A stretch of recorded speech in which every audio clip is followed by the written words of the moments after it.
ప్రభువైన యేసుక్రీస్తు నామంలో కల్వరి గ్రేస్ ప్రార్థనా మందిరము తరపున ప్రతి ఒక్కరికి నా హృదయపూర్వక వందనాలు తెలియజేస్తున్నాను. అందరూ బాగున్నారా? ఈరోజు ఉదయకాలపు దేవుని మాట కీర్తనలు 37వ అధ్యాయము 8వ వచనం. కోపము మానుము, ఆగ్రహము విడిచిపెట్టుము, వ్యసనపడకుము, అది కీడుకే కారణము. అన్న తమ్ముడు ఇద్దరు దేవునికి కానుక ఇవ్వాలనుకుని ఇద్దరు దేవునికి కానుకను తెచ్చినప్పుడు దేవుడు అన్న యొక్క కానుకను అంగీకరించలేదు, కానీ తమ్ముని యొక్క కానుకను అంగీకరించటం జరిగింది. తన తమ్ముని కానుకను దేవుడు అంగీకరించి తన కానుకను అంగీకరించలేదని అన్న తమ్మునిపై మిక్కిలి కోపము పెంచుకొని ఆ కోపంతో తన తమ్ముణ్ణి చంపడం జరుగుతుంది. తనకున్న కోపము ద్వారా అతను శపించబడినవాడుగా దేశదిమ్మరిగా మారడం మనం ఆదికాండము 4వ అధ్యాయంలో చూడవచ్చు.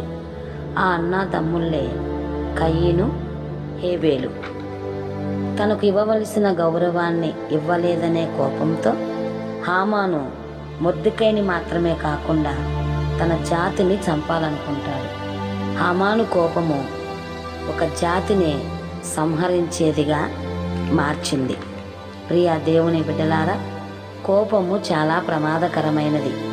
కోపం వల్ల చాలా అనర్థాలు జరగడమే కాకుండా కోపము ఒక వ్యక్తిని హంతకుడిగా, దుర్మార్గుడిగా, స్వార్థపరుడిగా మార్చగలదు.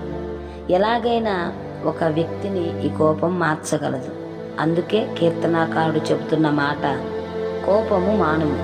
ఎందుకంటే ఆ కోపము వెనక ఎంతో కీడు దాగి ఉంది.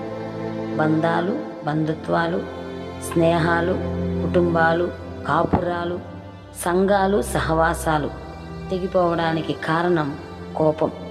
అంతేకాకుండా కొన్ని రోగాలకు కారణం కోపమే అని కూడా చెప్పవచ్చు. కాబట్టి ఇన్ని అనర్థాలు, నష్టాలు తెచ్చిపెట్టే కోపాన్ని విడిచిపెడదాం. సమాధానకరమైన జీవితం జీవిద్దాం. ప్రభువు మిమ్ములను, మీ కుటుంబాలను సమాధానకరమైన కుటుంబాలుగా మార్చునుగాక. ఆమెన్.